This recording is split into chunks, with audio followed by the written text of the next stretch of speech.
that they needed to pay fine and it was affecting their bottom line. So when we see them begin to reduce staff, is it based on need? Is it because they want to make room for outsiders? Is it because they are transferring these jobs to other countries? Or is it a logical consequence of the fact that there is some level of recession in the country? So we are looking at those numbers and we are seeing what is happening in response to that. Is there any aspect of the operations now that has been transferred, or is there any division that is being merged, or any part of their role that is performed outside this country? We are looking at those, and we are questioning them to give us documentary evidence to support some of the information that we have. So we're doing that. Then some other companies, because of the nature of the role, we realize that even their role are expanding. We're having situations where in the sector, because of the convergence that is happening, people who have original license to perform only one type of role are now doing more than one. We expect that that should lead to an increase in jobs. Where it is not, we want to know why it is not. And who are the people that are being brought in? If anybody is brought in, for example, under our local content laws, there should be a Nigerian attached to him to understudy him. And that person should be here for only a limited period, usually not more than 18 months. Have all such people migrated, or are they being, through other ways or means, being allowed to work here almost on full-time basis beyond the term for which they were allowed to come? These are the things we are checking with our office in Interior, for example. So we are getting all the records for 5 years of people who have come in. Those who are supposed to have left, have they left? Are they still here? Are they replaced by Nigerians, or they brought other foreigners to come in to replace them? These are the details that we are talking about. And we got NCC to, in between, to hold meetings with them, because they have this regulatory power, to look at not only the books they are showing us, but also their reporting templates, for us to be able to now, even from their documents, you can tell. For their consolidated revenue fund, the balance sheets that they prepare, even the statement of cash flows, because they have to pay us AOL based on some of these factors. So you see in there the actual manpower levels that they have and why the manpower is changing. And if their business structure is changing, you can detect it. So we are comparing those records of what they submit annually with what they are given to us now, because as you are all aware, companies have ways of being inventive and covering the things they are doing. So that has taken a little bit of time, but we are narrowing the investigation.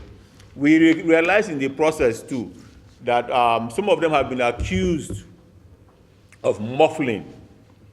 What they do is that when they disengage these staff, they make it easy for the staff to go and not complain, because they pay them some type of allowance, all this early retirement package, for example. So the staff themselves are not the ones that are coming as aggrieved. We wanted a situation, we lost some time trying to get those who are affected, all those who have been either disengaged or anyway losing their job, to come forward and give us information leading to why they were disengaged. For a long time, many of them are not too keen, because they also have a way, they try to integrate them to continue to work in different capacities in the sector, and they don't want to lose that business. For some of them who have now become agents or are opening or either become distributors or something, they don't want to lose their job. So they were not very keen. Even their union tried to get them to come, until we explained to them why we needed to make them come and testify. And we said, okay, if you can't come in person, meet with the union and give them all the facts that we require, and the union can be the face before us, which is what we are operating now. Because many of them feel that they will lose their business or their participation in the sector if they come forward to openly testify against those that lay them off. Then also, we found out that, yes, they are finding a way around our labor laws. For example, they have not allowed our staff to unionize. Many of them, they don't have unions. And in one particular case, for example, when the staff tried to join union, they threatened them. And the staff now withdrew. Of course, if you don't have a union, then they cannot collectively bargain for themselves, and they cannot defend themselves. We are advising the Ministry of Labor and Employment to look at this aspect of the law. We know that unionism is a little bit voluntary at this stage, but where they can look at the possibility of making it compulsory for a particular number of staff or for certain types of organizations. So these are part of the things we are going to be doing in response to what we are finding. So in a nutshell, we are on top of the situation now. They are alarmed because they know we are checking. So, and they also know that they cannot hide, because we are looking at 4 different sources of data for each organization. And we want to see how they merge, how they marry. So there is no doubt about it. We will find out anybody who is playing pranks, and we will employ sanctions. The information I have is that in at least 1 or 2 of them are even trying to re-engage people that they had let go, knowing that this is coming.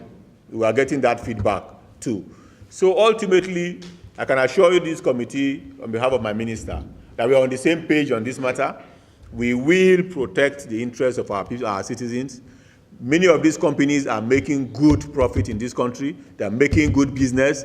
Nigerians must benefit and prosper from it. That is our position, my honorable chairman. But you only listed 3. Which are the other 5? We have Glo, Airtel, I will read all of them. Huawei, MTN. Taxes and leakages. You've mentioned NCC, NITDA. NITDA, they were here last week, and some of the information we got from them was quite alarming. Now, NITDA is a key parastatus under your ministry. Can we know the level of compliance of the telecommunication companies to the NITDA Act with regard to mandatory 1% profit before tax contribution to the NITDA fund? Their contributions, they have been meeting those contributions based on what is declared and what is certified for them. But where we have issues are from available records. Yes. Because what is required is that a proportion of their earnings for their operations is expected to be contributed to a fund, which is the basis for NITDA getting the operational funds. So just like any form of taxation, this is deducted or paid as a contribution when at the end of each year when you declare your performance. So based on what they claim to earn, they are paying that 1% contribution. But, hello, sir? Yes, exactly. They don't pay directly to NITDA, they pay to a fund that NITDA draws from.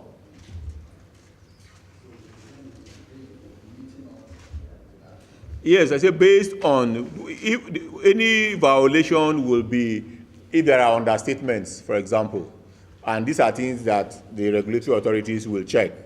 But in terms of their obligations to do so, both to the NCC and to NITDA, they are meeting the otherwise. That is what the basis for NITDA funding. If NITDA is not supported by the budget, they get their money from this 1%. That is due to them through that 1%. So when you talk about it in specific terms, how would you be sure that they have collected it? Exactly. That's what I'm talking about, what I was discussing on that thing. The reason is this. There is no way you can tell, because you don't know how much I am going to earn as profit. It is what I declare as profit that I am paying 1% out of it. If I operate at a loss in this year, I will not contribute anything, because it is a percentage of my profit. So, but there are agencies that are responsible for this oversight. We have Federal Ministry of Finance, Federal Inland Revenue Service, that are involved in collecting all various forms of taxes. It's the same thing with ETF, for example. They don't know how their money is coming. You are paid 2% education tax. So, but the somebody is collecting it on their behalf. And when you collect it, they remit it to them. So, yes, we need to strengthen that aspect of collection. We need to strengthen our oversight in terms of going through the audited accounts to be sure that what they claim to be profit is what it is profit. Because if anybody becomes inventive, they can put other costs in an attempt to minimize what is declared as profit. So if we do correct oversight in that regard, then we probably will earn more, and that is what we are saying that NIDA should be able to do. It's a general issue in our economy, basically, with the issue of taxes. And I'm sure Federal Inland Revenue Service is coming up with very robust ways of trying to ensure that people pay the correct tax that is due. So in terms of whether,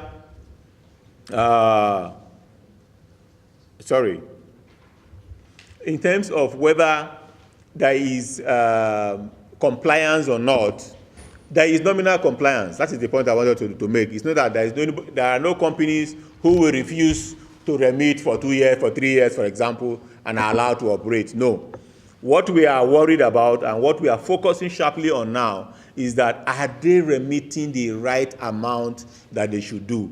Are they reworking their books to minimize their exposure in terms of contribution? And we are now asking our agencies to work very closely with the agencies with this oversight, with this responsibility to collect those taxes to ensure that every kobo that needs to be collected is collected. Yes. If you those in the media, I don't know if anybody has seen them having a general meeting, and these are institutional problems that are being addressed. The nature of the company and all that. We know there are challenges and concerns in that regard, and that is also playing into the level of their exposure to our banking system that is creating the contagion we have now. But basically, if a company, as I said, does not declare a profit, and you say it is based on the percentage of its profit, naturally, that company will not pay. These are the part of the things we are saying people should look very closely. When a company continues to say they are operating at a loss permanently, are they really operating at a loss? And if they are, why should that be the case? When we know they are operating in the industry, why are they unable to compete with others who are making a profit? So what is the issues around them, their governance structure, or how are they applying their resources that at the end of the day, they are spending more money than they are earning? So yes, Etisalat has been a challenge in the sector, and I think it continues to be a challenge.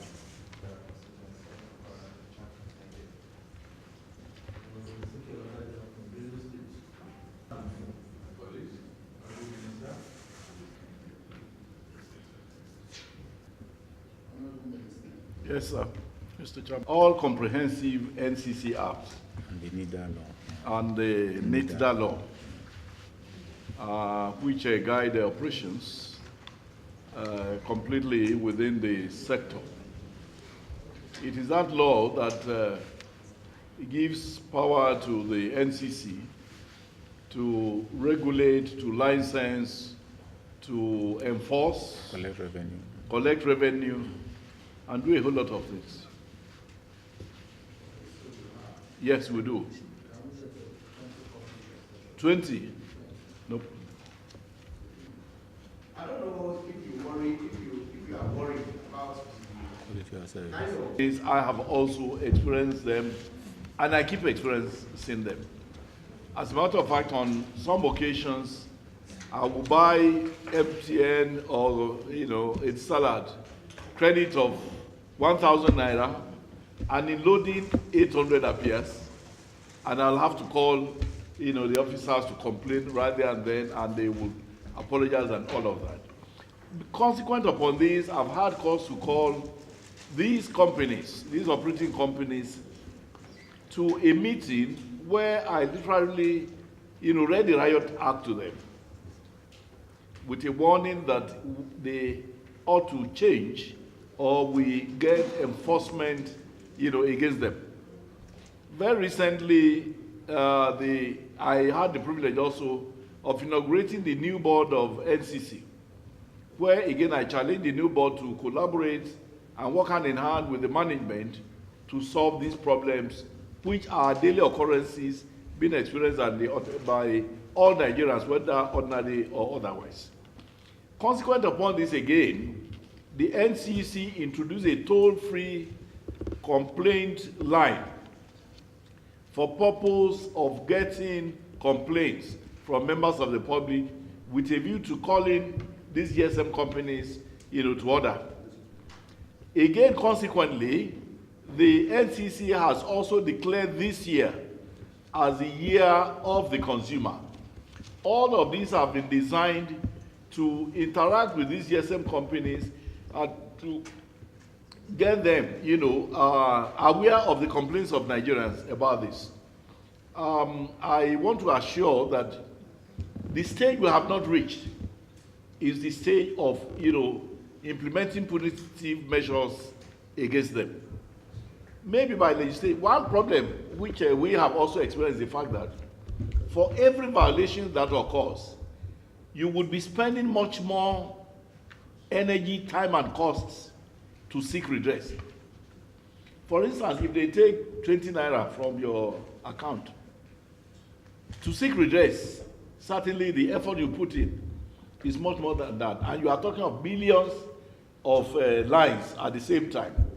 So these are challenges which I believe from this interaction and from your investigation, perhaps suggestions may have to come as to how to put legislative check on some of these things.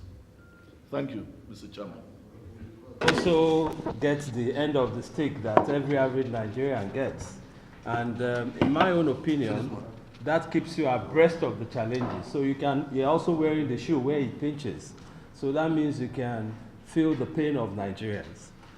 And you mentioned something, and I think I'm a subscriber to that fact. And I mentioned it when we invited NCC.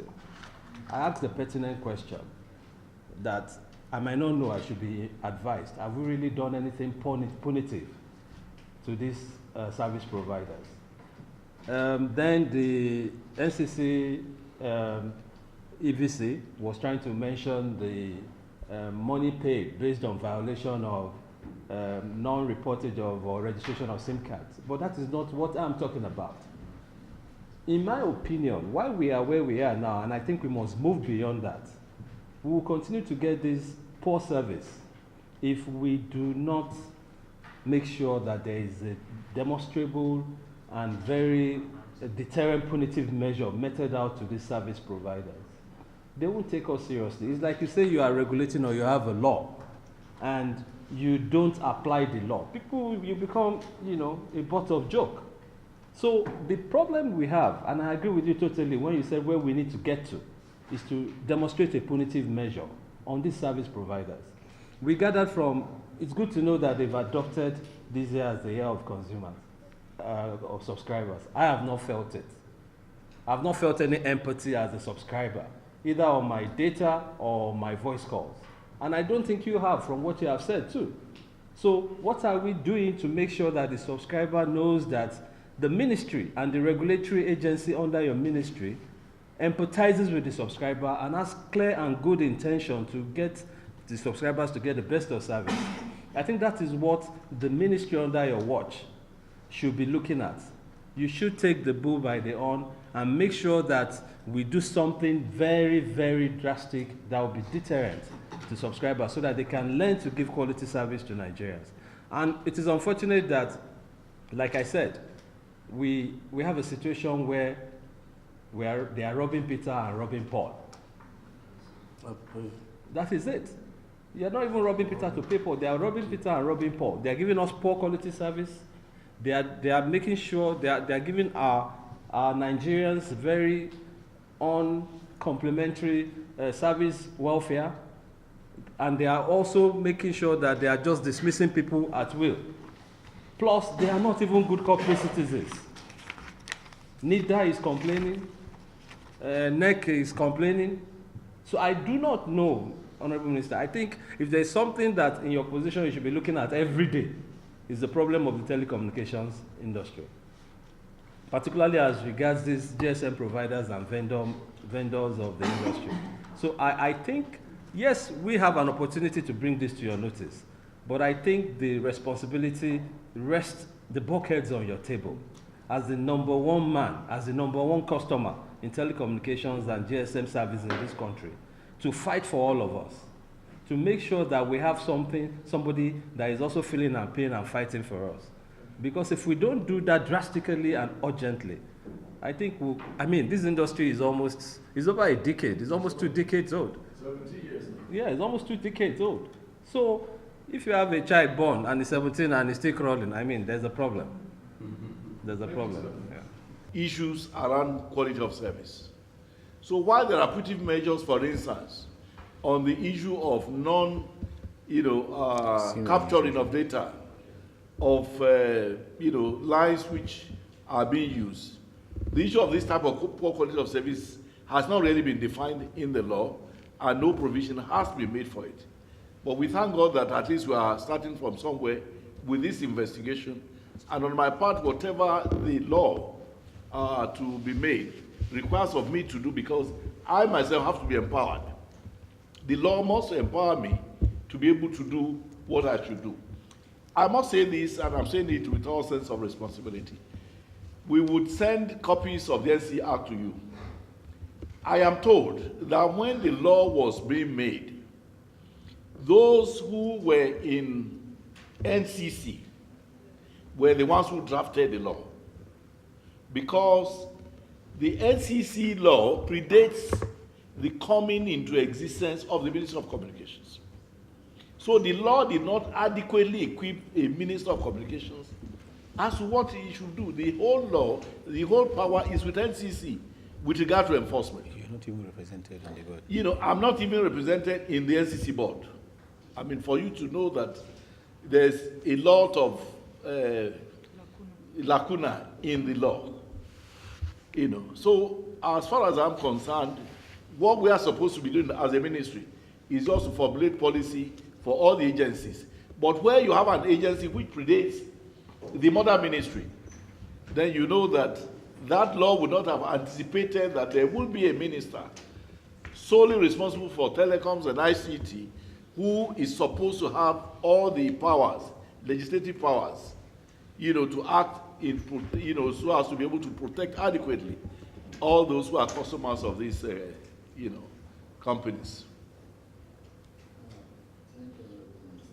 As regards quality of service, because this is one too many headache for all Nigerians.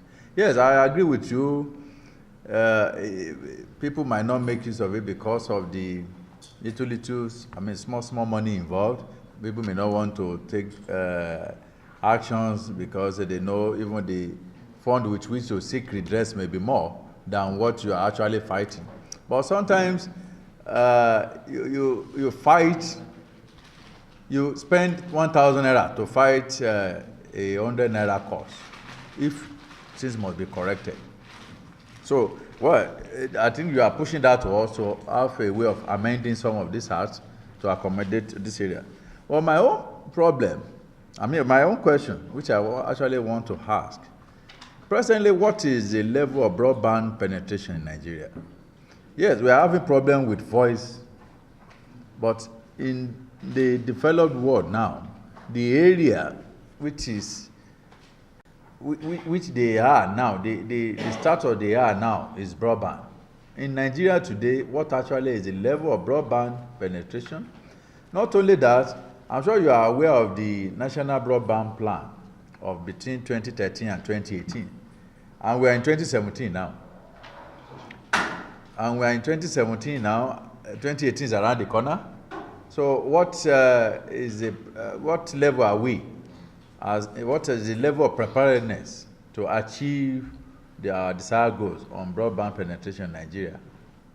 Thanks so much. Before you answer that, Honorable Minister, on poor quality of service, and you talked about the act and some of the loopholes observed. Of EU